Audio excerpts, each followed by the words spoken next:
Sekali mungkin.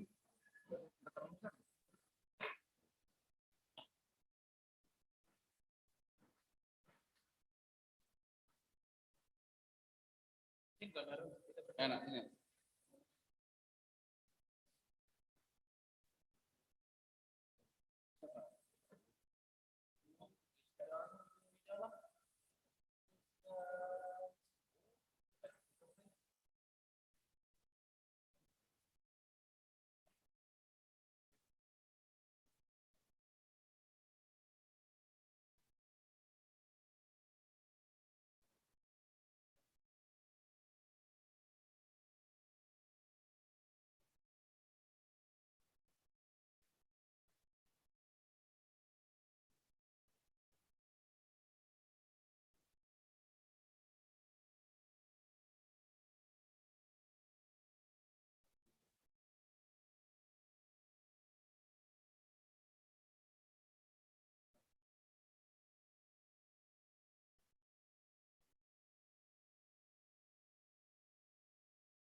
Tes. Selamat malam.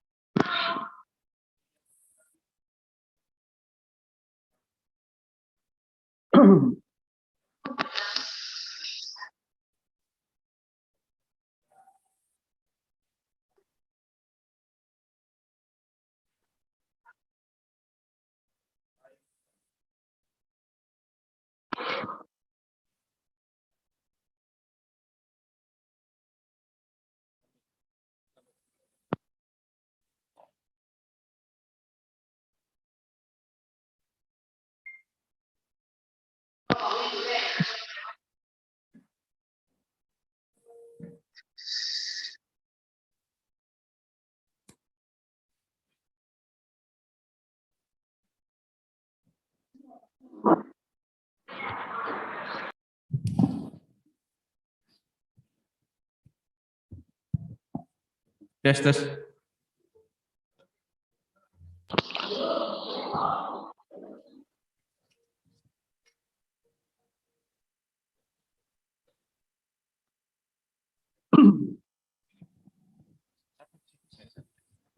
Shalom, bapak-bapak yang Halo. ada. Ya, terima kasih. Ya, malam hari ini kita akan pada berdiri jemaat ya PKB Selasa tanggal 12 April 2022 bersama Bapak Penatua Petrus Salesian. Terima kasih atas kesediaannya untuk menerima kami untuk beribadah di malam hari ini. Ya.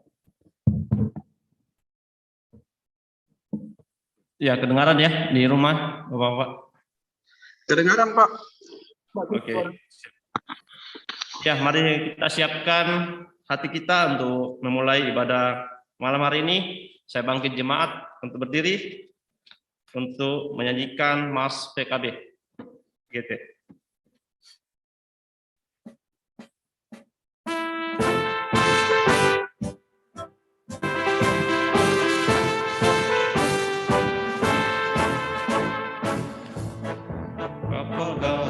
Bersahaja dan dalam jemaat dan masyarakat, nyatakan tugasmu dengan penuh tanggung jawab sebagai teladan keluarga. Angkat tugas pelayanan dengan sungguh-sungguh, bangkitkan diri di dalam iman dan dalam perbuatan, di dalam wadah PKBGT, persekutuan kaum bapa gereja Toraja. Mari kita bersama dengan tulus giat berkarya, menyatakan ibadah, membina keluarga, wujudkan panggilan gereja, dan majulah jayalah kita sambung dengan kidung pujian dari Tabu Gendang.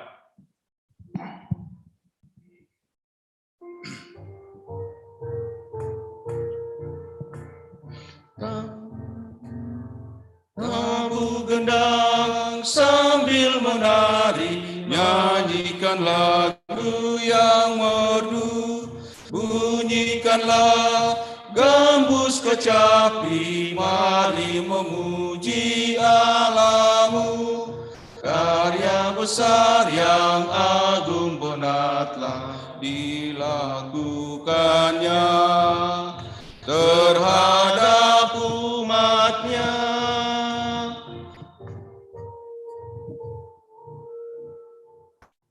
Israel pun atas berkat-Nya riang gembira bermazmur, ikut serta kita percaya dan kepada-Nya bersyukur.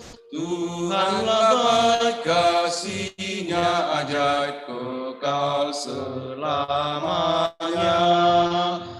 Terpuji nama-Nya.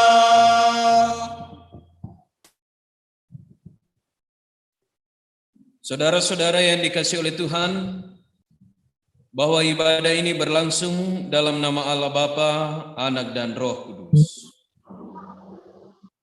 Kasih karunia dan damai sejahtera dari Allah Bapa kita dan dari Tuhan Yesus Kristus menyertai saudara. Dan menyertaimu juga.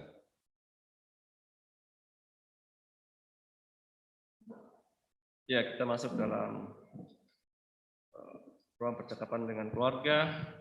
Ya, kami persilakan kepada Bapak Petrus untuk menyampaikan kesaksian atau pokok doa. Kami persilakan.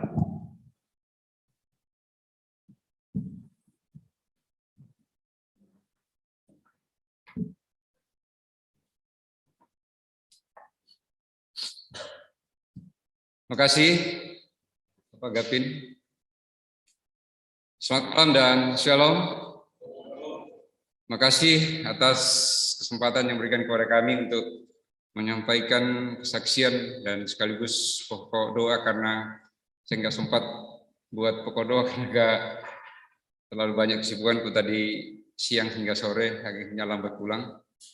Yang pertama,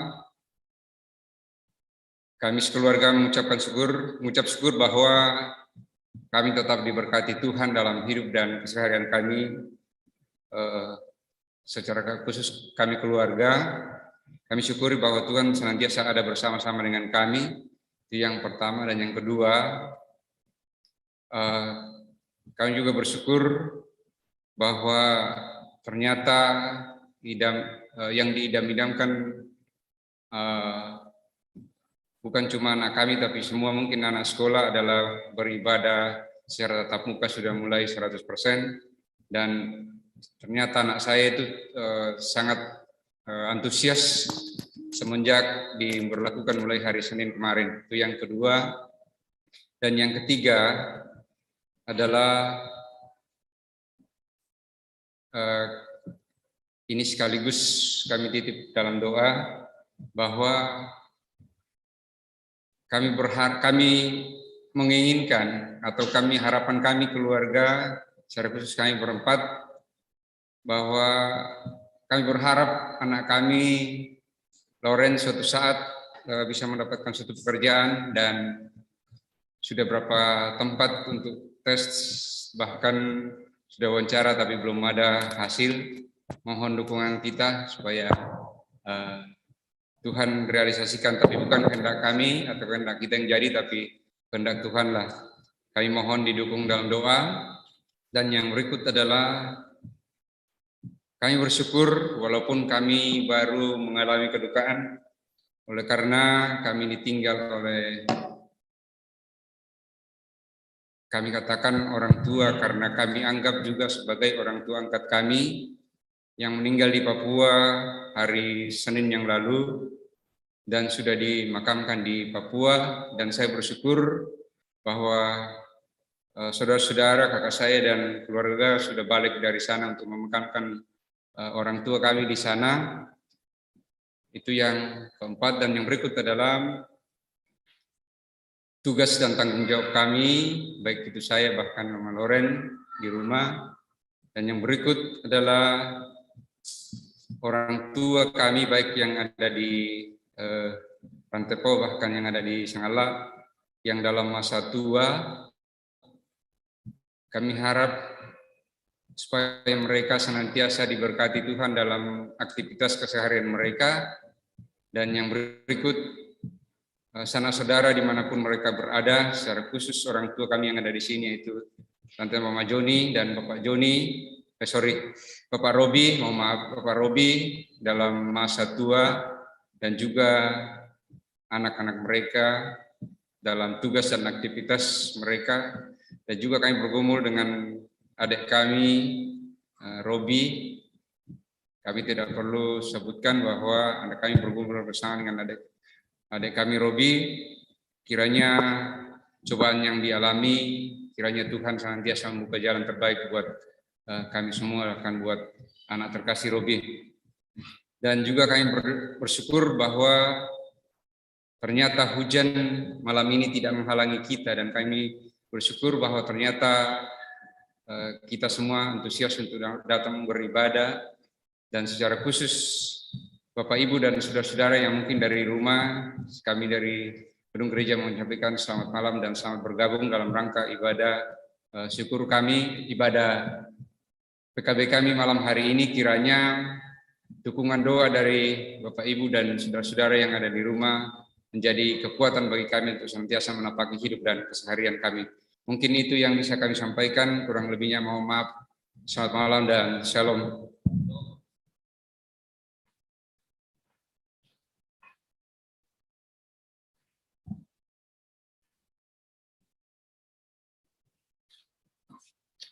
Ya, terima kasih untuk Bapak Loren atas kesaksian dan pokok doanya. Ya, Bapak-Bapak, mari kita masuk dalam pembacaan Mazmur Pujian Berbalasan yang terambil dari pembacaan Mazmur 78 ayat 17 sampai 31.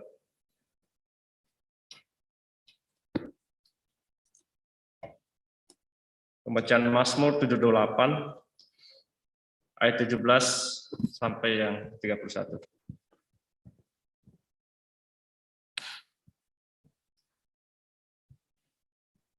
Ya, saya mulai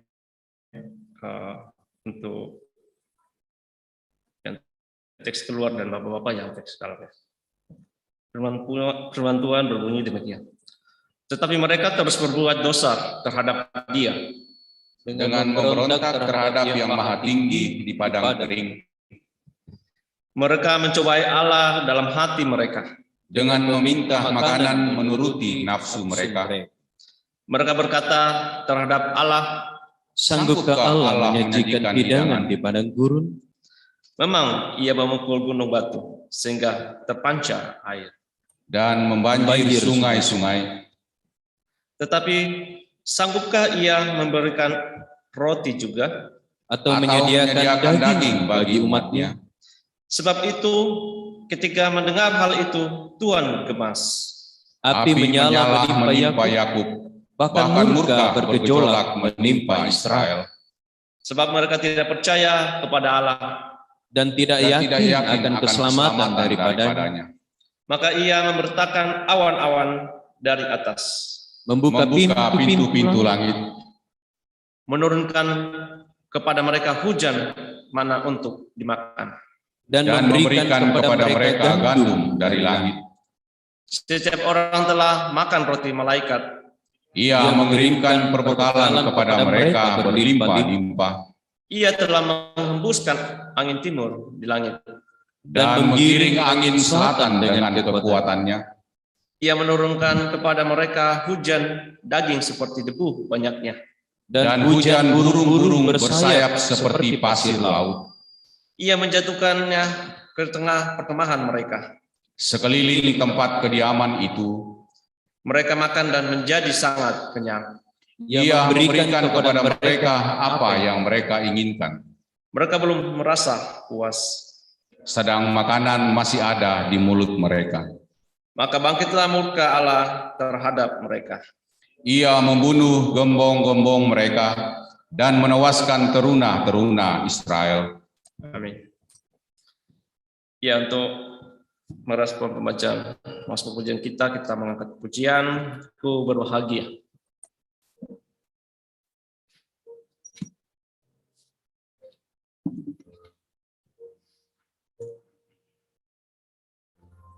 Ku berbahagia, yakin teguh, Yesus abadi kepunyaanku. Aku warisnya, ku ditebus, ciptaan baru, Roh Kudus. Aku bernyanyi bahagia, memuji Yesus selamanya. Aku bernyanyi bahagia, memuji Yesus selamanya.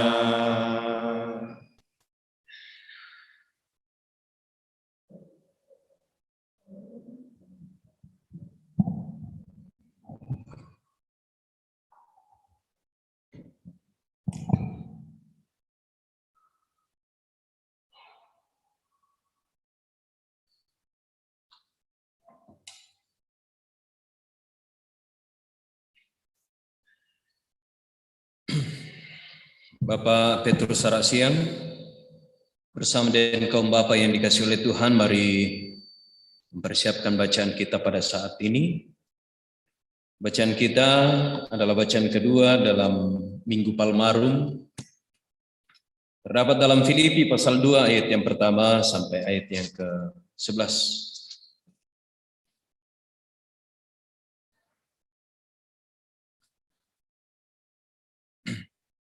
Filipi pasal 2 ayat pertama sampai ayat yang ke-11. Dalalah di bahasa tu kadan na puang matua, may kumita palak patunduan tam sambay. Kikamali itu kadam ni upuang. Bela namin dari sulo, lako kami mintu solanasang, lumingkan siang soyanan tumintu agan katuan tumipa kamasian pa, lako kaleki sinya misa alam tekuli inapada.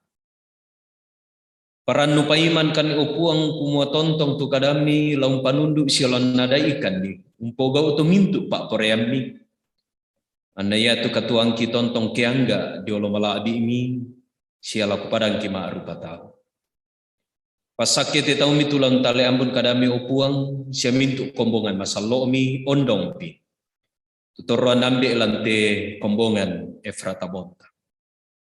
Mak kada-kada mo kami upuang bilang nasaka mo kan laun rangi kadami. Lansangan na puang Yesu Karisto kirampo mati kali. Amin. Kita akan baca bersama-sama firman Tuhan pada saat ini. Di sebelah kanan saya atau yang sebelah kiri akan membacakan. Kita bersama-sama membacakan ayat yang ganjil. Di sebelah kiri saya membaca ayat-ayat yang genap. Nasihat supaya bersatu dan merendahkan diri seperti Kristus. Jadi karena dalam Kristus ada nasihat, ada penghiburan kasih, ada persekutuan roh, ada kasih mesra dan belas kasihan. Karena itu sempurnakanlah sukacitaku dengan ini. Hendaklah kamu sehati sepikir dalam satu kasih, satu jiwa, satu tujuan. Dengan tidak mencari kepentingan sendiri atau puji-pujian yang sia-sia. Sebaliknya hendaklah dengan rendah hati yang seorang menganggap yang lain lebih utama daripada dirinya sendiri.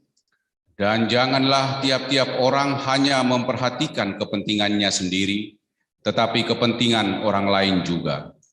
Hendaklah kamu dalam hidupmu bersama menaruh pikiran dan perasaan yang terdapat juga dalam Kristus Yesus, Yang walaupun dalam rupa Allah, tidak menganggap kesetaraan dengan Allah itu sebagai milik yang harus dipertahankan, melainkan telah mengosongkan dirinya sendiri dan mengambil rupa seorang hamba dan menjadi sama dengan manusia. dan dalam keadaan sebagai manusia, ia telah merendahkan dirinya dan taat sampai mati, bahkan sampai mati di kayu salib. Itulah sebabnya Allah sangat meninggikan dia dan mengaruniakan kepadanya nama di atas segala nama, Supaya dalam nama Yesus bertekuk lutut segala yang ada di langit dan yang ada di atas bumi dan yang ada di bawah bumi. dan segala lidah mengaku Yesus Kristus adalah Tuhan bagi kemuliaan Allah Bapa. Saudara-saudara yang dikasihi oleh Tuhan, bacaan kita pada saat ini kita akan coba refleksikan melalui PA.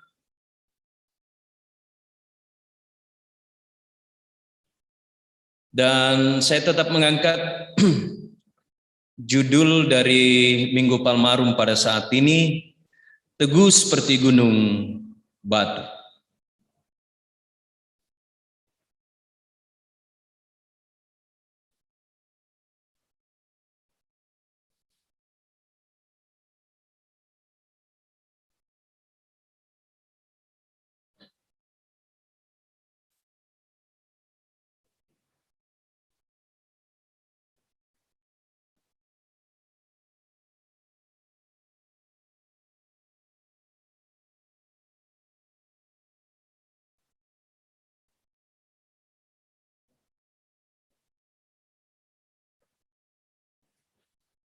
Baik, kaum bapak yang dikasihi oleh Tuhan, kita akan ber-PA dan pertama kita akan belajar dari pemahaman teks atau latar belakang dari surat Filipi. Dan saya akan mengantar kita untuk memahami teks dari surat Filipi pada saat ini dan juga nanti dalam Filipi pasal 2 ayat 1 sampai 11. Pertama, bahwa penulis dari surat Filipi ini adalah Rasul Paulus. Ditulis oleh Rasul Paulus ketika dia berada dalam penjara. Jadi ketika dalam penjara, Rasul Paulus menulis surat Filipi ini, dan dia tulis pada tahun 61 Masehi. Sangat luar biasa ya, bahwa walaupun dia terkungkung atau terkerangkeng, Paulus tetap berkarya memberitakan Injil. Dan jelas sekali bahwa surat Filipi ini ditujukan kepada orang-orang Kristen mula-mula di Filipi. Dan kita tahu bahwa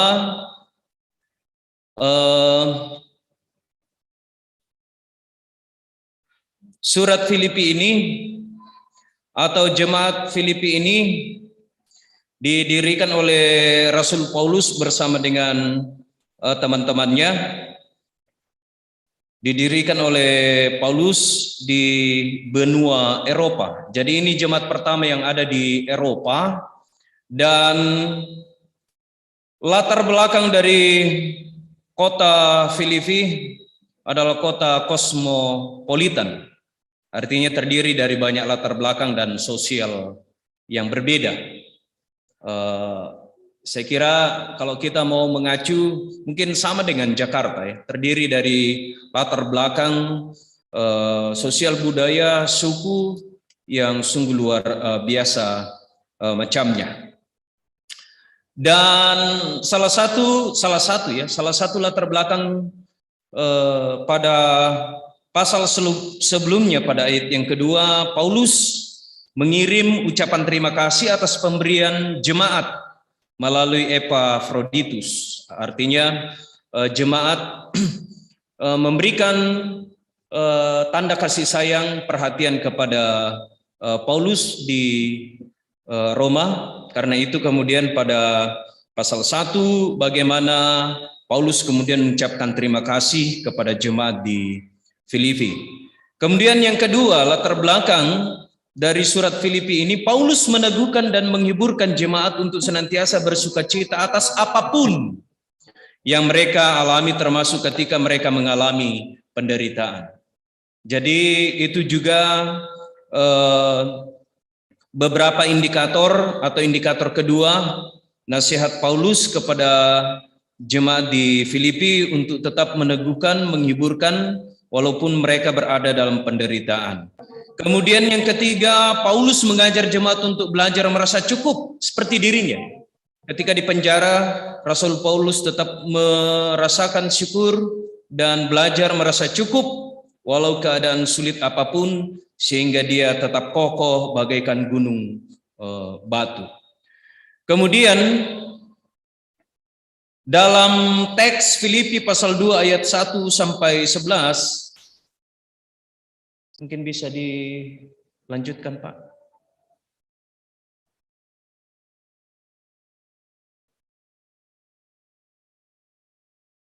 Lagi.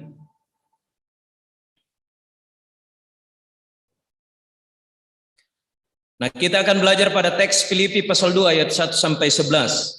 Nah, dalam Filipi pasal 2 ayat 1 sampai 11 ini, pertama, Rasul Paulus mengkritik orang-orang yang egois. Karena itu pada ayat yang pertama sampai kemudian ayat yang keempat, di situ Paulus mengkritik orang-orang Kristen yang egois. Salah satunya dengan mengatakan, karena itu sempurnakanlah sukacitaku, dan ini hendaklah kamu sehat sepikir dalam satu kasih, satu jiwa, satu tujuan, dengan tidak mencari kepentingan sendiri atau puji-pujian yang sia-sia. Jadi itu salah satu bagian dari pasal 2 ayat 1 sampai 11, bahwa Paulus mengkritik dan mengharapkan orang Kristen tidak egois. Kemudian yang kedua, bagaimana egoisme itu mendatangkan perselisihan atau menghancurkan gereja. Itu dari sudut pandang Paulus. Karena itu Paulus mengatakan, hendaklah kamu dalam hidupmu bersama menaruh pikiran dan perasaan yang terdapat juga dalam Kristus Yesus. Jadi ada harapan Paulus, jangan sampai orang Kristen mempunyai egoisme. Karena menurut Paulus, egoisme mendatangkan perselisihan atau menghancurkan gereja. Kemudian yang ketiga, saya kira ini merupakan satu tambahan dari saya, berangkat dari latar belakang surat Filipi, bahwa kota Filipi atau kota kosmopolitan membuat kesatuan sulit untuk dipelihara, dan itu kemudian terpapar dalam kehidupan persekutuan jemaat. Karena itu Paulus menasehatkan pada poin yang keempat, bahwa hendaklah kamu sehati sepikir, satu kasih, satu jiwa, satu tujuan, dan tidak egois, untuk menjawab dan mencegah jangan sampai kemudian persekutuan di Filipi itu menjadi hancur karena egoisme masing-masing orang. Paulus juga kemudian menekankan bahwa hendaknya lah pada ayat yang ke-5, hendaklah kamu dalam hidupmu bersama menaruh pikiran dan perasaan yang terdapat juga dalam Kristus Yesus. Itu jelas sekali harapan Paulus. Kemudian yang keenam, Paulus mengatakan, dan ini berangkat dari ayat yang ke-11, menggunakan lidah untuk kemuliaan Tuhan demi terciptanya keteguhan iman secara pribadi dan persekutuan. Nah, Bapak yang kekasih, ini adalah latar belakang kenapa kemudian Paulus menasehati orang-orang Kristen di Filipi untuk bersatu dan merendahkan diri seperti Kristus. Intinya jangan sampai egoisme itu menghancurkan persekutuan yang Tuhan sudah hadirkan dalam persekutuan jemaat. Nah, kita akan ber-PA Bapak-bapak yang dikasih oleh Tuhan, dan tentunya kita akan berangkat dari teks bacaan kita ayat 1 sampai 11. Mungkin dilanjutkan, Pak. Oke, ada dua pertanyaan. Yang pertama, berangkat dari bacaan kita, menurut Bapak-bapak, apa makna menaruh pikiran dan perasaan yang terdapat juga dalam Kristus Yesus dalam bacaan kita?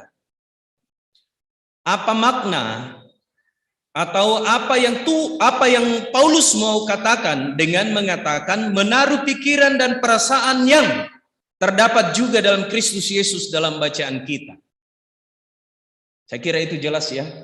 Apa makna menaruh pikiran, menaruh perasaan yang terdapat juga dalam Kristus Yesus dalam bacaan kita. Bisa dipahami ya? Dan saya kira kita langsung saja dari pertanyaan pertama, nanti Bapak-bapak mari kita mendiskusikannya melalui penelaah Alkitab untuk masuk di pertanyaan yang kedua. Apa sesungguhnya yang dapat kita perbuat dalam totalitas kehidupan untuk membuat kita teguh seperti gunung batu? Kalau dalam latar belakang tadi, Paulus tidak menginginkan ada egoisme. Artinya refleksi iman ini kita mau membawa konteks bacaan di Filipi masuk dalam kehidupan kita. Artinya sederhananya apa yang terkadang membuat kita tidak bisa total untuk menciptakan dan bisa membuat kita teguh seperti gunung batu, baik dalam kehidupan keluarga maupun dalam kehidupan persekutuan, dan tidak menutup kemungkinan di tempat kerja kita. Jadi saya kira jelas yang kedua, apa sesungguhnya yang dapat kita perbuat, ya? Apa yang dapat kita perbuat dalam totalitas kehidupan untuk membuat kita teguh seperti gunung batu. Saya kira ini pemahaman teks dan pengantar kita untuk ber-PA. Silakan Bapak-bapak, dan saya kira ini menarik ya PA kita, karena jujur terkadang kita rapuh dalam menjalani kehidupan ini, baik dalam persekutuan keluarga, persekutuan jemaat, dan dimanapun kita berada. Saya persilakan.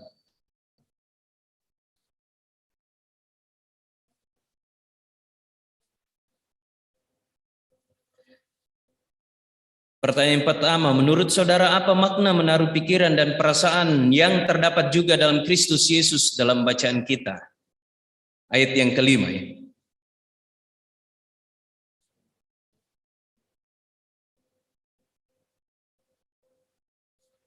Disilakan.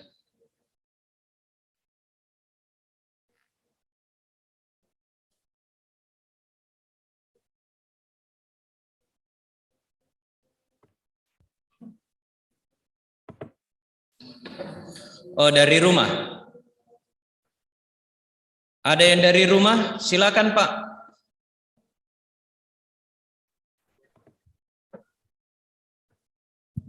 Ya, baik Pak Pen. Saya mulai. Silakan Pak Elia. Ya, luar biasa bacaan kita pada malam hari ini, dan memang kelanjutan dari bacaan kita minggu lalu, dan juga sebenarnya sebagai perenungan kita untuk menghadapi beberapa waktu ke depan di mana kita akan memperingati atau sama-sama merasakan bagaimana pengorbanan Yesus Kristus di atas kayu salib, yang tujuannya adalah untuk menyelamatkan kita sebagai umatnya.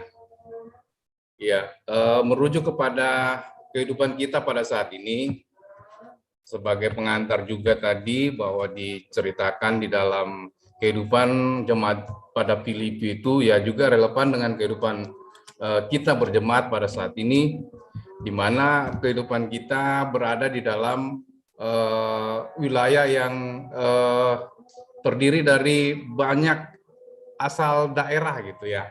Kita ini berada di wilayah di mana hampir seluruh Indonesia, orang-orang dari hampir seluruh Indonesia ada di Bontang ini. Nah, secara tidak langsung merubah cara dan pola berpikir kita. Ya, yang awalnya kita berada di dalam lingkungan yang sejenis saja, misalnya dalam kehidupan kita lingkungan Toraja atau lingkungan, kalau kami di Palopo juga sebenarnya banyak etnis yang berada di situ.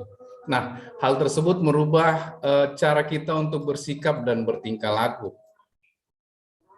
Yang kedua juga pada saat sekarang ini, di mana tuntutan kehidupan kita tuntutan kehidupan kita diharuskan untuk selalu dinamis dalam bergerak dan bekerja untuk memenuhi kehidupan kita.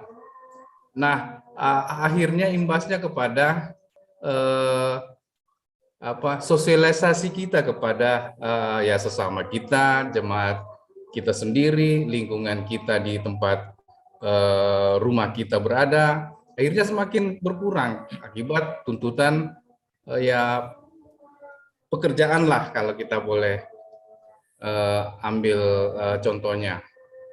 Akibatnya pada saat-saat tertentu dalam pelayanan kita, mungkin di dalam gereja atau dalam berlingkungan kita di sekitar rumah kita, akhirnya beberapa hal itu kita lewatkan karena ya memang tuntutan kehidupan kita harus diselesaikan di tempat kerja. Ada sesuatu yang merupakan tuntutan di mana kita harus menyelesaikan di tempat kerja. Nah, semakin kesana dan semakin kesana, sebenarnya jika hal tersebut berada dalam mengungkung kehidupan kita, akhirnya menggerus kita dalam hal pikiran, dalam hal kita bagaimana bersikap gitu ya. Akhirnya kita menimbulkan perasaan egoisme. Ya, biasanya seperti itu. Kalau kecenderungannya seperti itu. Kecenderungan kita memiliki perasaan egois gitu. Karena kita tidak lagi berkurang sifat sosialisasi kita kepada orang lain. Nah, dalam diskusi kita malam hari ini, diarahkanlah kita untuk memberi pendapat apakah makna menaruh pikiran dan perasaan yang terdapat dalam Kristus Yesus dalam bacaan kita pada malam hari ini. Nah, menilik latar belakang yang tadi saya kemukakan bahwa ya semakin lama semakin tergeruslah rasa sosialisme kita kepada orang lain. Padahal di sini kita sebagai orang percaya sangat dituntut. Di mana Tuhan Yesus itu tidak pernah membeda-bedakan orang, ya, jadi tidak pernah menganggap rendah kepada orang.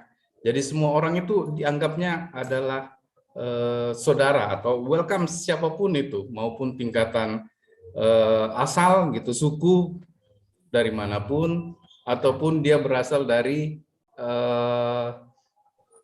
tingkatan gender, ya mau laki-laki, ya mau perempuan, bahkan anak-anak pun di welcome untuk datang kepada dia. Dan semuanya itu diwujudkan dalam suatu kata yang selalu kita dengar, yaitu kasih, gitu ya. Perasaan kasih inilah yang menjadi yang menjadi hal yang memang sangat kuat di dalam pikiran dan perasaan yang terdapat dalam Yesus Kristus. Ya, kasih inilah yang mendasari sehingga Yesus Kristus itu mengorbankan dirinya di atas kayu salib. Untuk apa ya? Untuk keselamatan kita. Nah, kita diajak untuk seperti itu sebenarnya. Jadi dari setiap segala macam pergumulan kehidupan kita yang telah disebutkan tadi, bahwa setiap pergumulan pekerjaan-pekerjaan kita, kesibukan-kesibukan kita, ya kita tetap harus menaruh pikiran dan perasaan yang sama dengan apa yang Tuhan Yesus telah ajarkan. Jadi itu adalah tuntutan sebenarnya. Jadi ini adalah tuntutan di mana kita harus seperti itu. Harus seperti perasaan Yesus, perasaan yang selalu mengutamakan kasih kepada semua orang, yang selalu berada pada saat di mana orang tersebut membutuhkan kita, gitu ya. Nah, mungkin seperti itu dulu. Ya. Bisa lanjut langsung kedua, Pak. Yang dapat kita perbuat. Langsung saja masuk dalam pertanyaan kedua. Apa sesungguhnya yang dapat kita perbuat dalam totalitas kehidupan untuk membuat kita teguh seperti gunung batu? Ya, kalau menurut saya pribadi, Tentunya yang pertama untuk semakin teguh kita dalam keimanan tentunya. Kalau kita mau seperti gunung batu seperti yang dicontohkan, bahwa kita harus teguh dalam keimanan. Nah, seperti apa kita untuk teguh dalam keimanan? Tentunya harus iman itu harus selalu dipupuk gitu ya. Iman itu harus selalu diisi atau dipupuk. Ya, itu kan akan semakin kuat dan semakin kokoh. Nah, bagaimana caranya? Ya, pertama ya bersekutu. Ya, kedua ya membaca firman Tuhan gitu. Yang ketiga kita melakukan apa yang bisa kita lakukan untuk sesama kita dalam pelayanan. Ya, apa yang kita bisa lakukan? Yang bisa kita lakukan semaksimal kita mampu untuk melakukannya. Ya, seperti itu Pak Pen. Oke, terima kasih Pak Elia Junar. Jadi benang merah dari pertanyaan pertama sampai kedua itu sangat jelas. Menaruh pikiran dan perasaan. Saya kira itu sangat jelas menurut sudut pandang Pak Elia Junar dalam membaca teks tadi. Itu yang pertama. Ada yang meminta mic tadi otomatis kan lama kada toh. Silakan Indan Nara.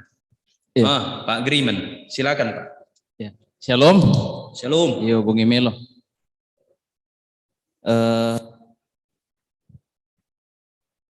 Menurut yang saya ketahui, yang saya pahami, untuk bagian yang pertama bahwa apakah makna dari menaruh pikiran dan perasaan, saya kira seperti yang disampaikan oleh Pak Elia tadi sudah sangat jelas. Namun mungkin saya agak masuk sedikit, ya karena kalau kita tahu bahwa Tuhan Yesus itu mengambil rupa manusia, harusnya sebagai raja, tapi mau melakukan hal-hal yang kecil, yang dipandang rendah. Mungkin itu bahwa refleksinya bahwa rasa-rasa egois, kesombongan, dan siapakah kita memang harus ditekan-tekan kembali. Nah, jauh daripada itu, mungkin dalam penerapan saya setuju bahwa yang dimaksud di sini lebih pada hal yang namanya kasih, seperti yang dibahas minggu lalu. Tetapi kadang dalam penerapannya kita lupa bahwa kasih, bagian dari kasih juga adalah termasuk menghormati dan menghargai orang yang kita kasihi, atau orang yang kita beri sesuatu, orang yang kita bantu. Ya, kadang kita lupa, kadang dengan memberi justru mendatangkan kesombongan bagi kita. Kadang enak budak-budak mau tulis di sana di Pak Bengan, wah kita merasa bahwa kita lebih dari orang itu. Kalau kita merasa banyak jasa untuk sebuah persekutuan, suatu komunitas, kadang justru kita tidak menghormati orang yang kita beri di sana. Justru di sanalah kita menjadi meninggikan diri. Ya. Kasih juga bukan hanya memberi, tetapi juga menghargai orang yang kita beri. Ya, pemahaman saya seperti itu. Kadang-kadang hal yang kedua ini, ketika kita sampai pada tahap yang kedua, kadang setelah kita memberi, kita malah mengatakan bahwa akuri. Nah, kadang hal-hal yang itu kita lupa bahwa mengasihi, memberi juga adalah termasuk juga harus diikuti dengan menghargai apa yang kita sendiri telah berikan itu kepada orang lain. Ya, itu yang saya mungkin lebih detail dalam hal itu, Pak. Langsung dulu ke yang keduanya. Langsung. Oh iya. Mungkin kalau kenapa dalam hal apa kita teguh seperti gunung batu, mungkin banyak hal, tetapi kalau menurut saya satu hal yang bikin kita teguh pada satu hal, yaitu bahwa kita memang pernah mengalami, pernah menyaksikan dan pernah ada di sana. Jadi untuk kita punya ikatan emosi, kita pernah mengalami, itulah yang membuat kita teguh. Kalau kaitannya dalam iman, orang yang pernah mengalami suatu kejadian, pernah melihat perubahan-perubahan baik di dirinya, di jemaatnya maupun dilihat tempat lain, itulah yang akan membuat kita semakin teguh. Yang nata pada diri kadang kurang-kurang percaya entah. Tapi kalau kita pernah melihat sendiri, pernah mengalami sendiri, pernah melihat dengan mata kepala, kita sangat teguh dalam hal itu. Nah, dalam kaitan inilah perlu iman supaya betul-betul melihat bahwa segala yang terjadi adalah karena Tuhan. Supaya benar-benar keteguhan kita itu berdiri di atas gunung batu yang benar. Jangan sampai karena tidak berdiri di atas iman, gampang-gampang goyah. Saya kira seperti itu, Pak. Ya, Pak Adamoto terus semangat. Oke, itu dari Pak Grimen ada beberapa catatan pada pertanyaan pertama dan pertanyaan kedua, dan saya kira hampir sama ya dari yang pertama. Silakan Pak Krisyanto, kita responsorial saja. Iya, terima kasih. Shalom. Shalom. Saya hanya mendapatkan sedikit poin dari Pak Elia Junior dan Pak Griman, ya itu tadi udah mencakup semua ya terkait pertanyaan kita sekarang. Menurut saudara, apa makna menaruh pikiran dan perasaan orang yang terdapat juga dalam Kristus Yesus? Kalau saya sih menangkapnya maknanya supaya tidak terjadi perpecahan dalam suatu komunitas jemaat, masyarakat, atau di mana tempat kita berada. Kenapa? Karena tadi udah banyak bahas terkait egoisme, individualisme, itu banyak terjadi di era-era sekarang. Karena orang saking mengejar keberhasilan masing-masing tanpa memikirkan orang lain. Jadi segala cara pun dilakukan. Jadi dan itu banyak. Jadi itu poin saya. Dan yang kedua, apa sesungguhnya yang dapat kita perbuat? Yang kalau saya tadi sudah mencakup kasih, saya lebih pertajam lagi ke rendah hati. Ya, kita seorang hamba ya, kita harus merendahkan hati, karena kalau merendahkan hati itu otomatis kita pasti bisa menghargai, bisa melihat semua orang sama, ya, sama seperti Tuhan Yesus setelah rela mati di kayu salib karena merendahkan dirinya sedalam mungkin. Ya, itu aja dari saya, Pak. Terima kasih. Oke, terima kasih Pak Krisyanto. Kurang lebih sama ya dalam beberapa hal, baik dari egoisme pribadi kemudian berdampak dalam persekutuan dan juga kerendahan hati. Oke, silakan Pak Petrus, tuan rumah. Terima kasih. Mungkin sama saja, cuma saya tambahkan bahwa menurut saya pemakna menaruh pikiran dalam perasaan yang terdapat juga dalam bacaan kita adalah bisa, sama tadi bolehkah dikembalikan? Maknanya ada di slide pertama saya, bolehkah dikembalikan? Slide pertama Pak. Latar belakang. Itu Ya, yang kedua.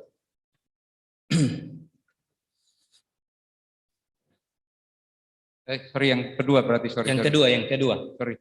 Teks pasal 2. Nah, teks kedua.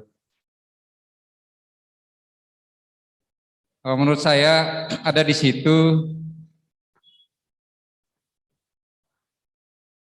itu yang keempat, yaitu adalah sehati sepikir, satu kasih, satu jiwa, satu tujuan, dan tidak mementingkan egoisme. Menurut saya itu yang paling utama, karena menurut saya apa yang dirasakan orang lain itulah yang kita rasakan. Makanya saya katakan itu adalah sehat pikir. Mereka merasakan beban berat, kita bantu. Mereka merasakan duka cita, kita turut berduka cita. Itu yang pertama. Dan yang kedua, pertanyaan yang kedua, sorry, pertanyaan kedua tadi apa ya? Next. Totalitas apa yang harus kita lakukan? Totalitas ya. Apakah sesungguhnya yang dapat kita perbuat dalam totalitas kehidupan untuk membuat kita teguh seperti gunung batu? Menurut saya kita ini kan pada semua orang, pada orang pekerja dan mantan pekerja. Menurut saya kita buktikan bahwa kita mau tosarani. Buktikanlah bahwa membadi nanaya. Situ buktikan kelakuan dan kira kalian namanya tumi tahu semua. Kita teguh, kita kuat, dan kita bisa beradaptasi dengan orang lain, kita bisa menghormati orang lain, dan kita bisa menghargai orang lain. Disitulah kita buktikan bahwa nang susi mikito tosarani dan natiro matana kalian langsung bahwa ternyata tosarani begitu keadaannya. Makasih. Oke, terima kasih dari Pak Petrus. Ya, luar biasa Pak Robi. Langsung dengan hand sanitizer. Masih ada kan? Silakan Pak. Ya Pak Yulis Lobo. Pak Lobo. Makasih atas kesempatannya. Shalom. Shalom. Kalau dari ketiga pembicara yang saya amati tadi, ternyata bapak-bapak hampir sama ya, nggak ada beda. Tapi mungkin apa yang saya sampaikan mungkin agak beda. Soalnya menurut saudara apa makna menarik pikiran dan perasaan yang terdapat juga dalam Kristus itu dalam bacaan kita. Nah, Tuhan Yesus itu adalah teladan kita yang paling sempurna ya. Nah, kita bapak-bapak ditempatkan di dunia yang majemuk.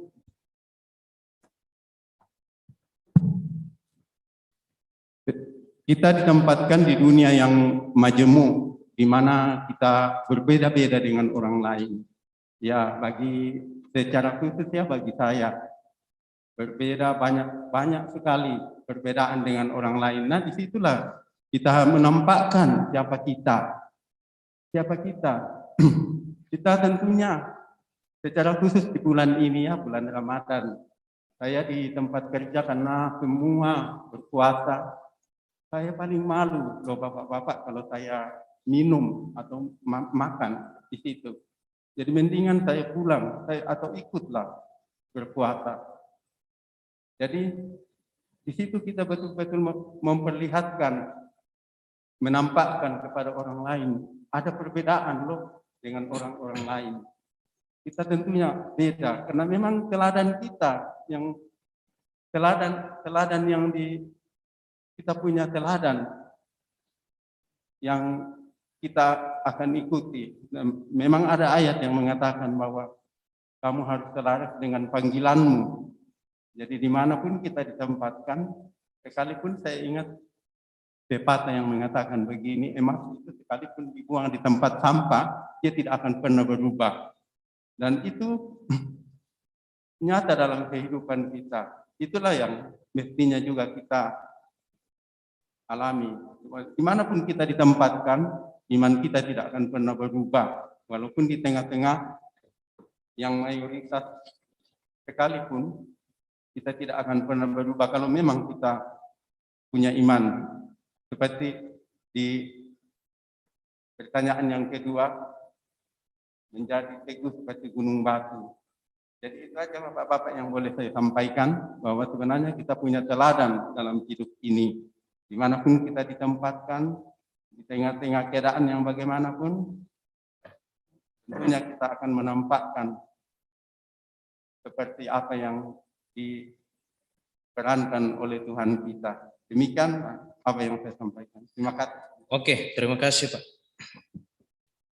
Ya, saya kira jelas ya dari sudut pluralis yang disampaikan oleh Pak Yulius Pak Lobo dalam menghadirkan keteladanan kita dimanapun kita berada. Silakan Pak Robi. Ya, terima kasih. Jadi saya cuma menambahkan sedikit. Apa yang disampaikan oleh teman-teman tadi sudah sangat jelas. Saya cuma menambahkan, saya menggarisbawahi pada pertanyaan pertama tentang Kristus Yesus. Dalam pandangan saya bahwa Kristus itu adalah gerak turun Allah dari atas ke bumi, merendahkan dirinya untuk menebus dosa manusia sebagai jalan keselamatan.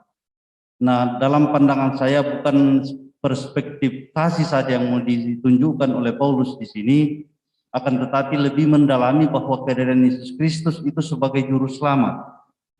Yang dijelaskan pada ayat-ayat setelahnya bahwa sampai rela mati di atas kayu salib untuk sebuah kemenangan bagi umat yang percaya kepadanya dan meyakini sebagai Yesus Kristus sebagai Tuhan dan juru selamat. Nah, Paulus ingin menekankan bahwa Yesus sendiri sebagai jalan keselamatan datang menebus dosa umat manusia. Kenapa justru ketika dalam perjalanan jemaat di Filipi ya terdapat banyak masalah. Nah, disitulah saya memahami Paulus rindu untuk menyampaikan penelak kami koma tua. naladen para citege bang, naladen para membuat konflik dan seterusnya di tengah-tengah persekutuan, hiduplah dalam kasih seperti yang diteladankan oleh Yesus Kristus. Itu yang pertama. Kemudian yang kedua, bahwa saya melihat pada konteks kita sebagai kaum bapa, kita punya gelar tersendiri bahwa kita adalah Toruan Nambe. Bahkan lebih spesifik dikatakan bahwa kita adalah Tomina, Tomina nasang kita lan pembongan dan dalam keluarga lantanan dapota. Saya melihat bahwa Tomina sebenarnya itu, ini perspektif Toraja, bahwa seorang yang memegang pekalukan, kalau dalam bahasa kekristenan mungkin seorang pendeta. Mungkin seorang pendeta yang mampu melayani, menyampaikan firman Tuhan, menata dan melakukan proses liturgi, penumpangan tangan dan seterusnya, andaikan di situ. Nah, dalam keluarga kita sebagai imam, sebagai Tomina yang justru juga sebagai pendeta dalam keluarga. Yang sesungguhnya ketika kita rapuh, ketika kita tidak mampu seperti yang disampaikan oleh Pung Tea tadi, untuk mengapresiasi, tadi saya ikuti sosialisasi SSA, saya menarik sekali tentang artikulasi pasca itu terkait dengan apresiasi. Kadang juga kita tidak mampu mengapresiasi anak kita. Kita tidak mampu untuk mengapresiasi istri kita. Bahkan kadang yang lebih ironis lagi di depan umum biasa kada ibang mau baineta. Sehingga membuat mereka tersinggung hatinya dan sakit hati. Begitupun anak-anak kita. Oleh karena itu supaya kita teguh seperti batu karang, matotok susi batu laulung, artinya bahwa kita menempatkan diri kita sebagai tokoh, sebagai imam dalam keluarga saja, tidak usah ke jemaat dulu. Dalam keluarga, bahwa kitalah batu karang yang menjadi tumpuan harapan ketiga anak kita, kedua anak kita, dan satu istri kita. Sehingga keluarga itu pun betul-betul tampil sebagai keluarga yang harmonis, keluarga Kristen yang sejati. Karena tanpa kekuatan iman yang kita dasarkan dalam keluarga, maka sesungguhnya kehidupan keluarga kita akan rapuh. Dengan demikian kita sudah bisa beranjak ke jemaat, ke masyarakat dan seterusnya, bahwa kita mampu untuk menempatkan diri kita sebagai batu karang yang teguh, mampu sudah ditempah oleh berbagai keadaan, dan yang intinya adalah apapun risiko kehidupan kita, apapun persoalan kehidupan kita, satu keyakinan kita bahwa kita memiliki satu pelindung yang sejati, yaitu Kristus Yesus yang senantiasa akan melindungi kita. Hurray. Iya, baik dari Pak Robi dari sudut pandang konteks dan juga dalam kontekstualisasi, mencoba untuk mengelaborasi kehadiran Yesus Kristus ke dalam dunia ini dan juga secara spesifik ke dalam keluarga.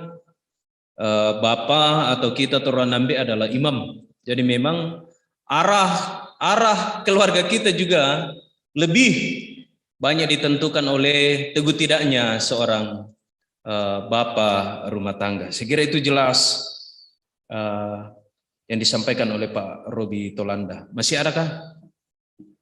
Silakan Pak Yayanari. Baik, terima kasih atas kesempatan yang diberikan kepada kami. Mungkin saya singkat saja terkait dengan dua pertanyaan tadi. Apa makna dari berpikir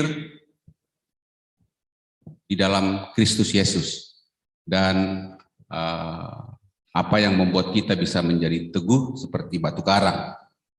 Saya sangat tertarik seperti apa yang dikatakan Pak Julius tadi, bahwa maknanya adalah Yesus sebagai teladan kita. Bagaimana kita menjadikan Yesus itu sebagai teladan. Lalu kemudian saya mencoba merenungkan dan saya kembali kepada, karena berkaitan tentang bagaimana kita hidup sama seperti yang dialami oleh Kristus, saya teringat akan sabda Tuhan Yesus pada Yohanes 15 yang mengatakan bahwa tinggallah di dalam aku dan aku di dalam kamu.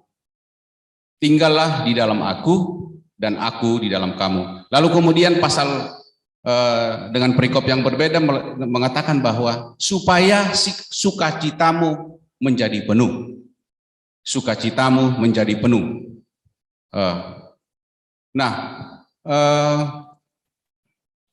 Saya mohon izin memberikan ilustrasi sedikit, kalau dibolehkan. Silakan, Bapak Pendeta. Terkait dengan tinggallah di dalam tinggallah di dalam aku dan aku tinggal di dalam kamu.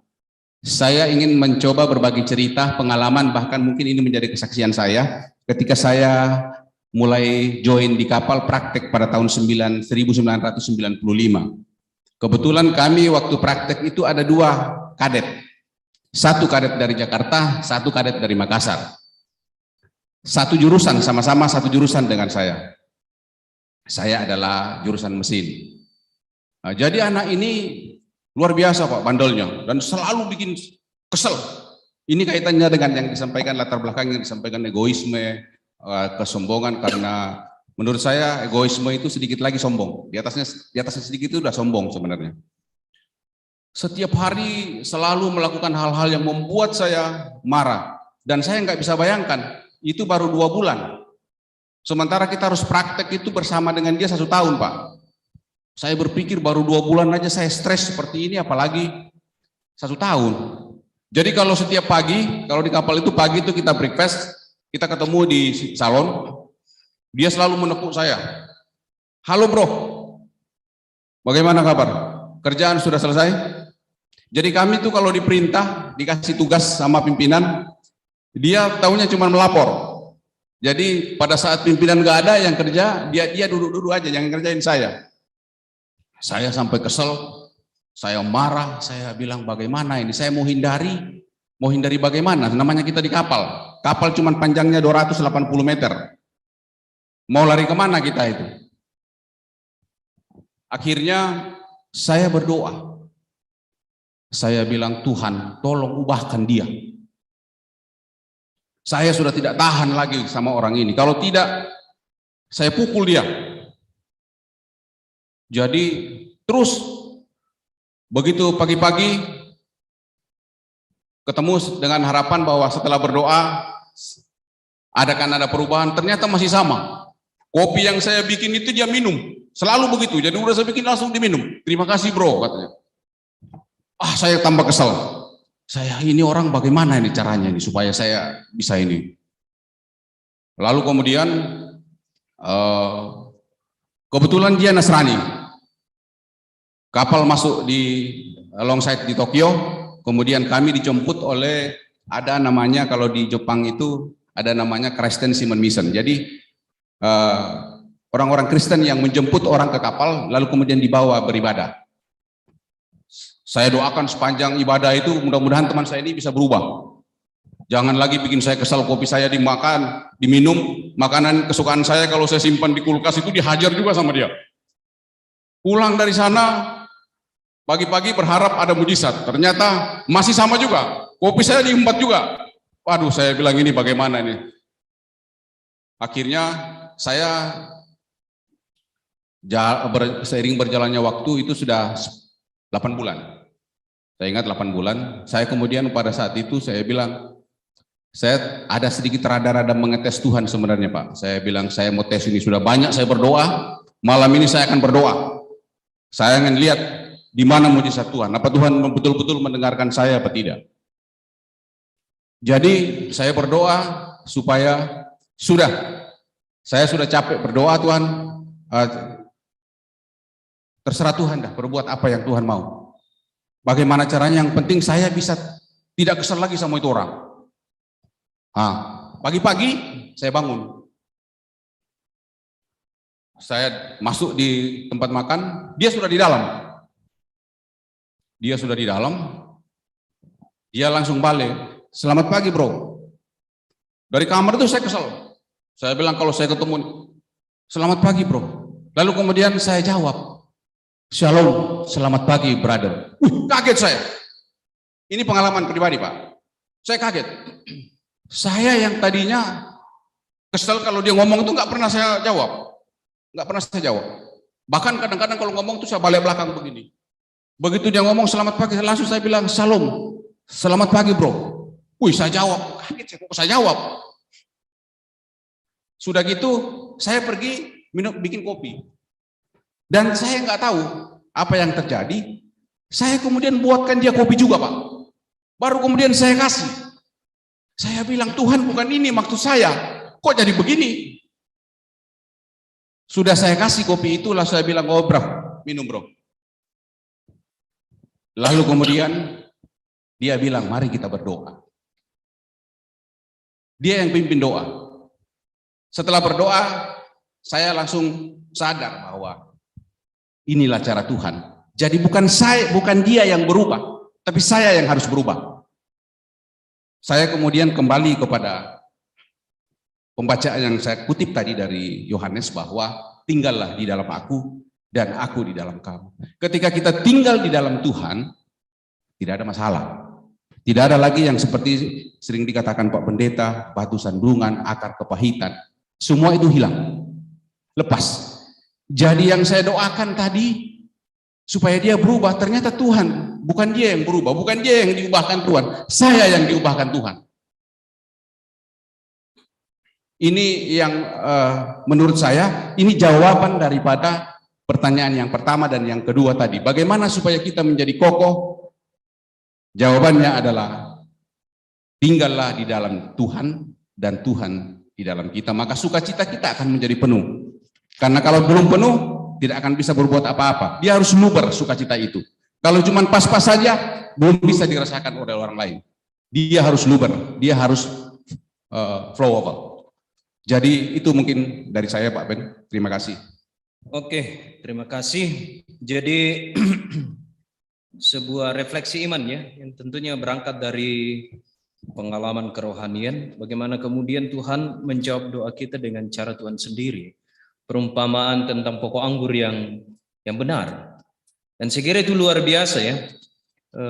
Aku tinggal di dalam aku dan aku di dalam kamu. Saya kira itu yang mau juga dikatakan oleh Paulus sebenarnya pada ayat yang pertama di Filipi pasal 2. Jadi luar biasa sekaligus kesaksian iman. Masih adakah? Saya mau di room meeting masih ada?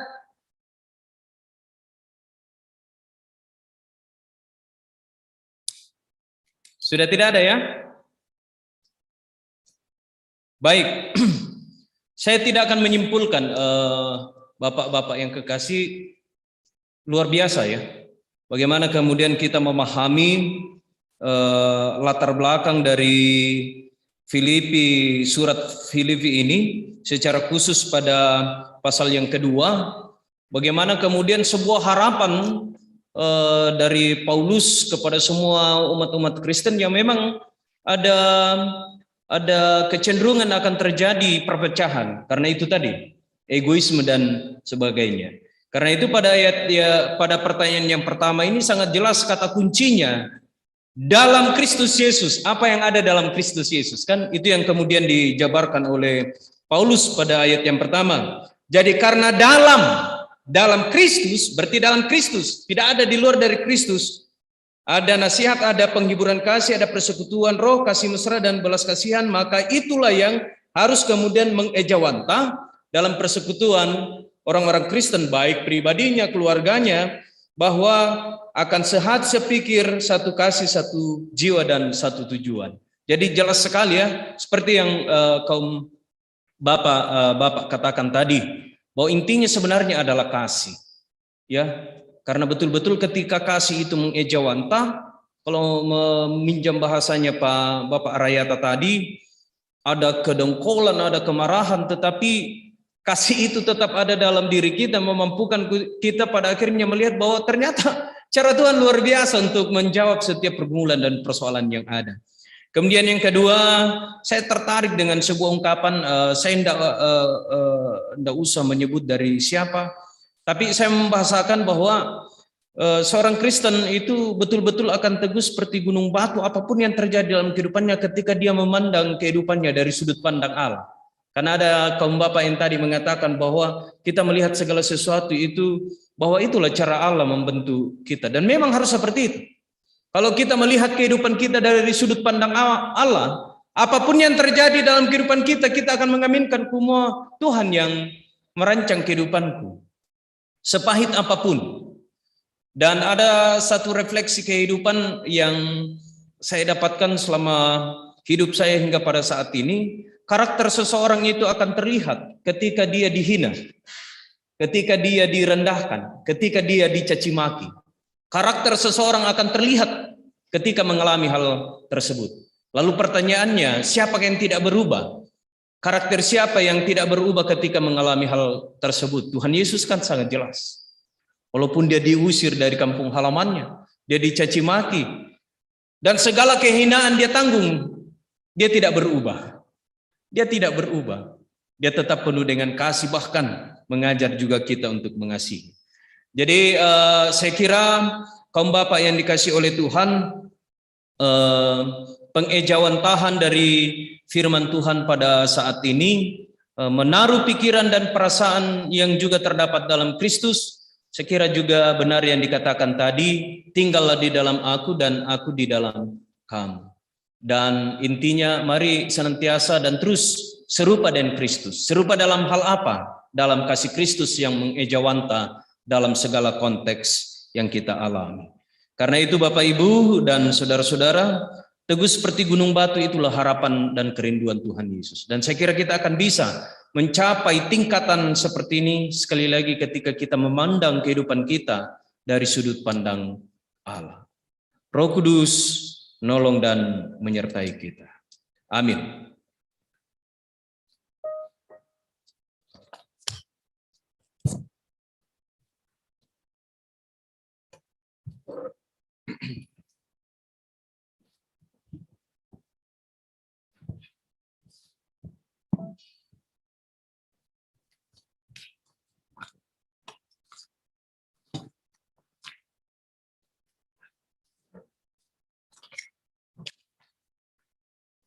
Ya, terima kasih buat hambanya yang sudah memberikan kita firman Tuhan ya. Iya, sangat luar biasa untuk refleksi kita. Firman yang sampaikan hambanya malam hari ini, semoga firman yang sampaikan boleh tertanam dalam hati kita, sehingga iman kita tetap teguh seperti batu. Ya, kita akan masuk dalam persembahan. Kita akan memberikan ungkapan syukur kita dalam ibadah hari ini yang nats yang menguatkan kita terambil dari Roma 12 ayat 1 yang berbunyi, karena itu saudara-saudara, demi kemurahan Allah aku menasihati kamu supaya kamu mempersembahkan tubuhmu sebagai persembahan yang hidup, yang kudus, dan yang berkenan kepada Allah. Itu adalah ibadahmu yang sejati. Mari kita mengangkat pujian, pakailah seluruh hidupmu.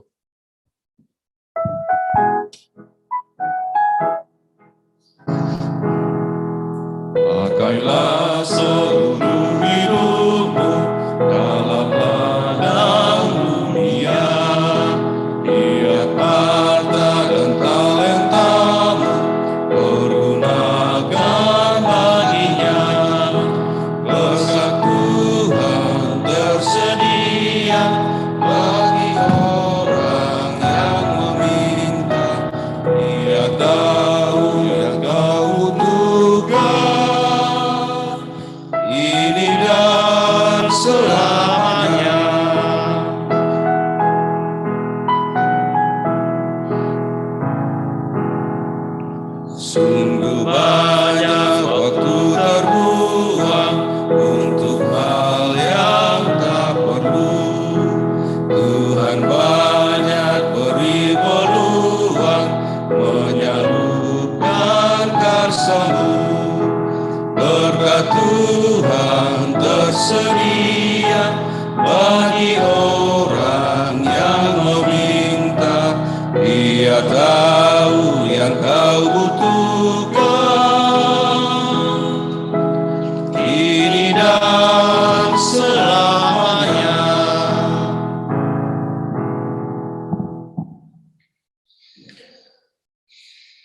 Kita akan masuk dalam doa syafaat. Kita akan mendoakan beberapa pokok doa yang telah disampaikan oleh keluarga. Masih adakah dari kaum bapak?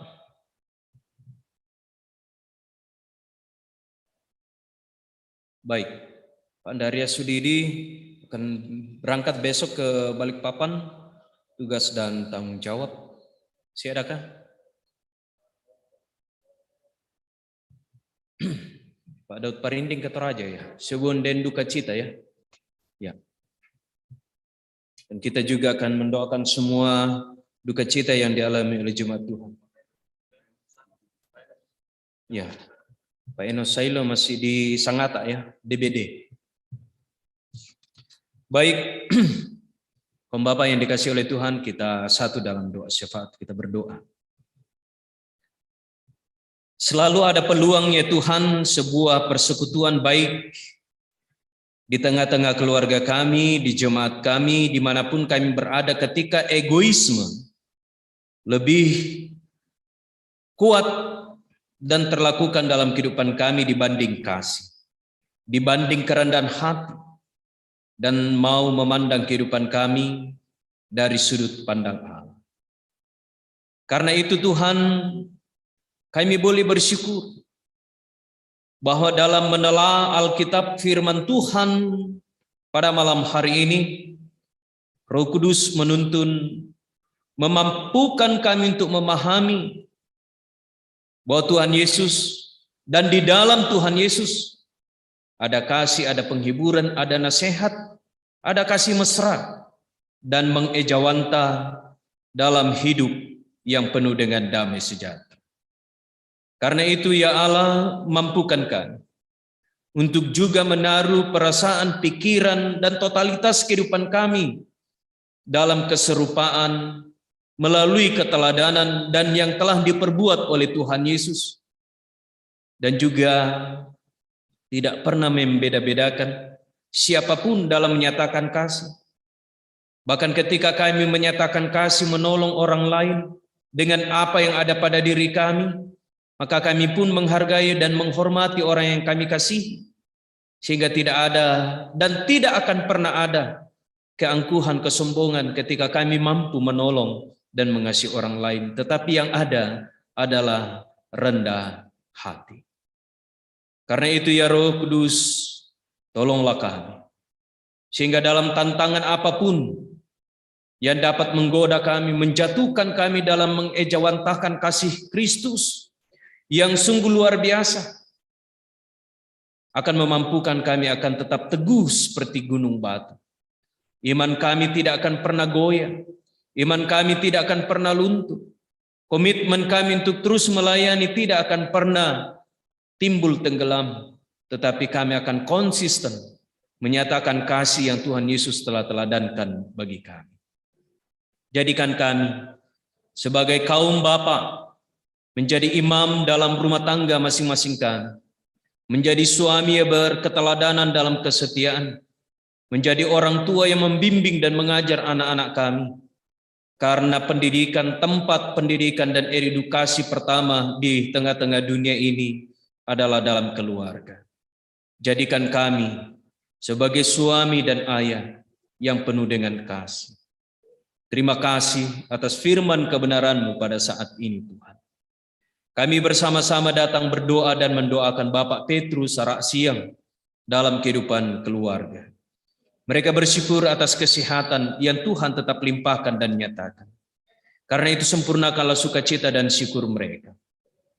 Berdoa untuk Bapak Petrus Sarak Siang dalam tugas dan tanggung jawab, kiranya Tuhan menopang dan kesehatan hikmat dan kebijaksanaan, sehingga boleh melaksanakan dan menunaikan tugas tanggung jawabnya penuh dengan kasih. Tinggal di dalam Kristus, dan Kristus pun akan tinggal dalam kasih Kristus dalam kehidupan Bapak Petrus Sarak Siang. Berkati setiap usaha dan pekerjaannya, berkati setiap harapan dan kerinduan untuk kehidupan yang lebih baik. Berdoa untuk istri kekasih, Tuhan pun menopang dan kesetiaan, Tuhan pun menopang dengan ketabahan, sehingga boleh mendayung bahtera rumah tangga bersama dengan suami penuh dengan cinta kasih. Setiap pergumulan yang ada, mari Tuhan mengubah pergumulan itu menjadi sukacita melalui pengharapan keluarga bahwa Tuhan Yesus akan selalu memberikan yang terbaik. Berdoa untuk kedua anak kekasih yang Tuhan sudah anugerahkan. Berdoa untuk perjuangan anak kekasih kami Lawrence. Beberapa kali berjuang untuk mencari pekerjaan. Dan sampai hari ini masih belum mendapatkan apa yang dia rindukan. Tetapi janganlah dia berputus asa. Tetapi dengan semangat bahwa Yesus Kristus sumber berkat dan kelegaan, dia akan terus berjuang. Akan melandasi perjuangannya dalam doa, dalam pengharapan bahwa Tuhan akan memberikan yang terbaik. Karena itu Tuhan berkenanlah untuk menunjukkan kemana dia harus melangkah. Tuhan berkati perjuangannya, doa yang terpanjatkan, harapan keluarga dan semua. Sehingga tiba harinya anak kekasih kami akan mendapatkan pekerjaan dengan cara Tuhan sendiri. Berkati pula dia dalam masa mudanya ya Allah. Berkati anak kekasih kami Aurel dalam perjuangan, dalam studi. Kiranya Tuhan pun berkati, Tuhan menolong. Sehingga boleh mendapatkan pengetahuan dan kelak anak kekasih kami juga boleh meraih cita-citanya. Kedua anak kekasih dalam masa muda mereka, kiranya tetap tinggal dan terpaut dalam Yesus Kristus Tuhan dan Juru Selamat. Bapa yang berada dalam kerajaan sorga, juga berdoa, kiranya Tuhan tetap memberkati keluarga dalam seluruh totalitas kehidupan mereka. Bahkan mereka boleh bersyukur bahwa duka cita mereka telah lewati, karena beberapa waktu yang lalu salah seorang keluarga bahkan telah menjadi bagian kehidupan mereka di Papua. Tuhan telah panggil dan boleh dimakamkan dengan baik. Kiranya Tuhan tetap menyempurnakan sukacita dan penghiburan, sehingga keluarga akan terus memandang kehidupan dan duka cita mereka dalam sebuah penghiburan, bahwa setiap orang-orang yang Tuhan telah panggil dari tengah-tengah kehidupan kami sudah berada dalam kekuasaan Tuhan. Dan kiranya Tuhan pun berkati keluarga yang juga akan melanjutkan kehidupan pulang ke tempat masing-masing. Jikalau ada yang sudah tiba, kami boleh bersyukur. Bahkan jikalau masih ada yang akan melanjutkan perjalanan, Tuhan tuntun dan sertai, sehingga boleh tiba dan selamat, tidak berkekurangan sesuatu apapun. Berdoa untuk orang tua yang ada di Rantepau dan di Sanggala. Kiranya Tuhan berkati dalam masa tua mereka. Tuhan berkati dalam harapan dan kerinduan, walaupun jauh terpisah dari anak cucu. Tetapi orang tua yang ada di Rantepau dan Sanggala boleh tetap sehat dan kuat, dan juga dalam lawatan Tuhan hari lepas hari. Juga berdoa untuk orang tua di Lok Tuan, untuk Mama Joni dan Bapak Robi dalam masa tua, dalam pelayanan, dalam kehidupan mereka sehari-hari. Tuhan tetap memberkati dan menyertai kehidupan mereka. Juga bersama-sama dengan Bapak Petrus Sarak Siang, bersama dengan Bapak Robi, dan kami semua datang mendoakan anak kekasih kami Robi yang saat ini berada dalam pergumulan.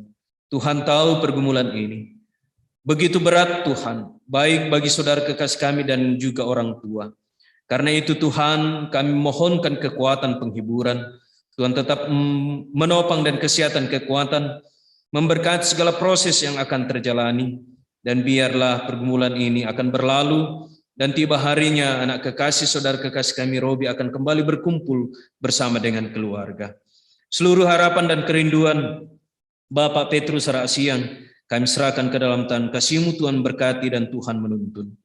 Hamba-Mu juga datang berdoa untuk seluruh kaum bapa yang boleh hadir dalam ibadah pada saat ini, baik di gedung gereja maupun di rumah masing-masing. Berkati istri mereka, berkati anak-anak mereka, orang tua, saudara-saudara mereka, berkati usaha dan pekerjaan mereka ya Allah. Kiranya Tuhan tetap menopang dan kesehatan dan kekuatan. Berdoa untuk setiap gumul yang ada. Mari Tuhan mengubah setiap pergumulan kami menjadi sukacita. Dan semuanya akan dapat kami nikmati ketika kami tetap berpengharapan dan mengandalkan Yesus Kristus, Tuhan dan Juru Selamat kami. Berdoa untuk rencana perjalanan Bapak Andaria Sudidi besok jikalau Tuhan berkenan ke Balikpapan. Kiranya Tuhan menuntun dan menyertai, menjauhkan dari segala kecelakaan, sakit, penyakit, sehingga boleh tiba dan selamat di Balikpapan untuk melanjutkan tugas dan tanggung jawab sebagai seorang karyawan di perusahaan di mana Tuhan telah menempatkan. Juga berdoa untuk Bapak Enos Sailo, bahkan seluruh jemaat Tuhan yang saat ini berada dalam kelemahan tubuh. Tuhan, kerinduan dan harapan terbesar setiap kami ketika sakit adalah sembuh. Karena itu Tuhan berkati tenaga medis, obat-obatan, makanan, minuman, dan perawatan. Doa yang terpanjatkan kepadamu, sehingga semua saudara-saudara kami dan seluruh umat manusia yang berada dalam kelemahan tubuh akan pulih dan sembuh dari kelemahan tubuh mereka. Juga berdoa untuk Bapak Daud Parinding dan seluruh jemaat Tuhan yang saat ini berada dalam duka cita. Tuhan menghiburkan dan menguatkan mereka. Bahkan beberapa jemaat Tuhan beberapa waktu ke depan akan kembali ke Toraja untuk memakamkan jenazah orang-orang tua kekasih mereka. Karena itu percukupkan apa yang mereka perlukan, dan Tuhan tetap menguatkan mereka untuk menghadapi duka cita, bahwa Tuhan tetap menguatkan mereka. Hamba juga datang berdoa untuk anak kekasih Narumi yang boleh mengambil bahagian dalam pelayanan pada saat ini, Bapak Krisyanto sebagai liturgos, dan juga Bapak Yaya Nari, dan juga Bapak Fikrau sebagai singers, dan Bapak Yahya Kadang sebagai tim multimedia. Tuhan berkati semua dalam tugas tanggung jawab dan pelayanan mereka. Bapak yang berada dalam kerajaan sorga, kami juga datang berdoa untuk orang-orang tua kekasih kami yang sudah lansia, baik yang bersama-sama dengan kami maupun yang ada di kampung halaman. Kami tidak tahu apa yang terjadi dalam kehidupan mereka, tapi kami yakin dan percaya bahwa Tuhan tetap tinggal serta memberkati. Kami juga telah memberikan ungkapan syukur kami Tuhan melalui pundi persembahan pada saat ini. Tuhan berkati sehingga boleh dipakai dalam menata pelayanan, dan yang masih ada pada kami juga memohon Tuhan memberkati. Berdoa untuk pelayanan dalam sepanjang minggu ini, ibadah Kamis Putih, ibadah Jumat Agung dan Peneguhan Sidi, ibadah Sabtu Sunyi dan Paskah. Tuhan berkati menopang kami semua dan kesehatan kekuatan sehingga semua akan dapat kami ikuti, dapat kami hadiri, dan kami boleh beribadah dalam sebuah penghayatan iman bahwa kehidupan kami adalah milik kepunyaan Tuhan.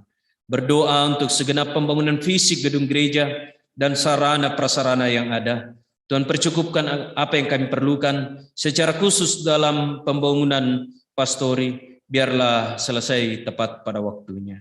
Ketika nantinya Tuhan kami akan pulang ke rumah kami masing-masing, kami mohon Tuhan menuntun dan menyertai, sehingga kami akan pulang dalam damai sejahtera Allah, tiba dan selamat, tidak berkekurangan sesuatu apapun. Juga berdoa untuk pemerintah kami, mulai dari pusat sampai ke pelosok, Tuhan berkati, dan juga memohon Tuhan memulihkan keadaan dunia dan bumi ini dari pandemi COVID-19, sehingga pandemi ini akan segera berakhir. Bapa di surga, ini syafaat kami, ampuni dosa kami, dengarkan kami yang datang kepadamu di dalam anak-Mu Yesus Kristus. Itulah Tuhan dan Juru Selamat kami yang hidup, yang telah mengajar kami berdoa bersama-sama demikian. Bapa kami yang di surga, dikuduskanlah nama-Mu. Datanglah kerajaan, jadilah kehendak-Mu di bumi seperti di surga. Berikanlah kami pada hari ini makanan kami yang secukupnya, dan ampunilah kami akan kesalahan kami, seperti kami juga mengampuni orang yang bersalah kepada kami. Dan janganlah membawa kami ke dalam pencobaan, tetapi lepaskanlah kami daripada yang jahat, karena Engkau yang punya kerajaan dan kuasa dan kemuliaan sampai selama-lamanya. Amin.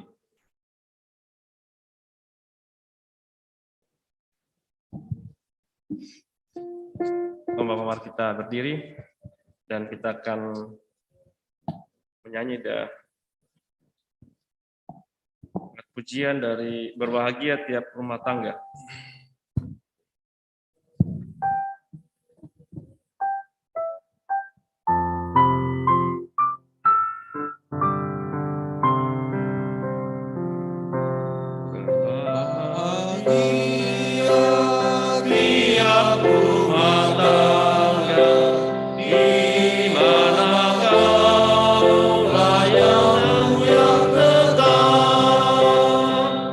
Yang merasa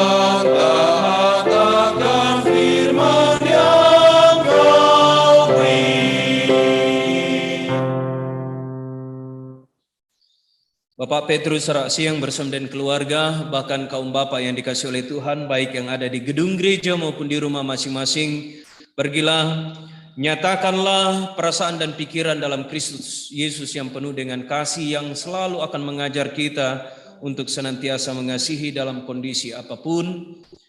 Aminkan bahwa Tuhan akan mengokohkan kita dalam menghadapi segala hal dalam dunia ini. Dan terimalah berkat Tuhan. Tuhan memberkati engkau dan melindungi engkau. Tuhan menyinari engkau dan wajahnya dan memberi engkau kasih karunia. Tuhan menghadapkan wajahnya kepadamu dan memberi engkau damai sejahtera saat ini kekal selama-lamanya.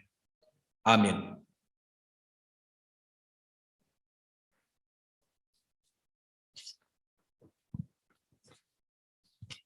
Ya, mari kita mengangkat pujian tiap langkahku.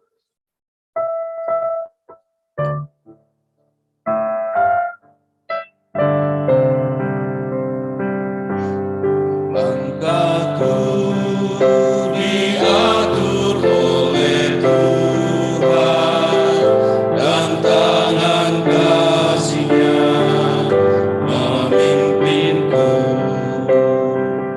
di tengah badai dunia menakutkan.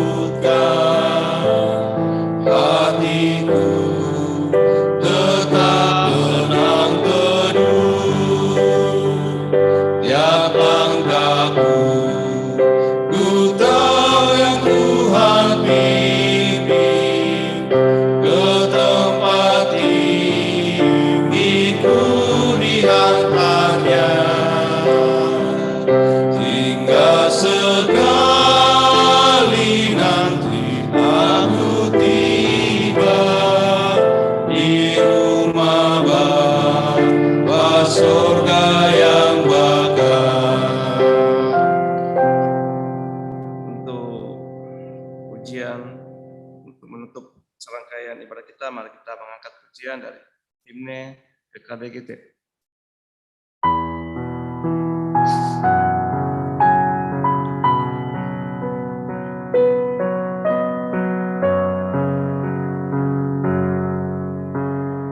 Mari mengasihi dengan perbuatan dan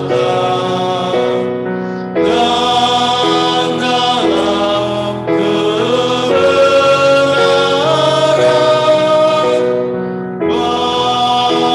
bagi semua orang.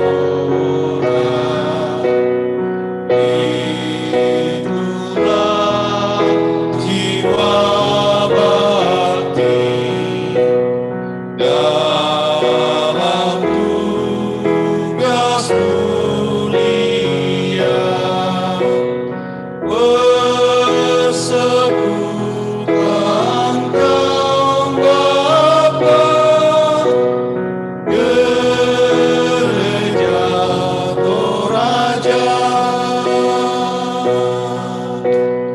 wartakan firman Tuhan, mewujudkan panggilan, bersekutu bersaksi dan melayani. Ya, silakan duduk, Bapak. Ya, demikianlah ibadah bergilir kita malam hari ini bersama Bapak Petrus Raksiang. Dan terima kasih untuk yang sudah mengangkat pelayanan, pendeta, Pak Yaya sebagai tim multimedia, singer Pak Rayata, Pak Fikro, dan adik kita Rayata yang sebagai pemain musik. Ya, sebelum dan saya juga mengucapkan terima kasih untuk kehadiran kita semua.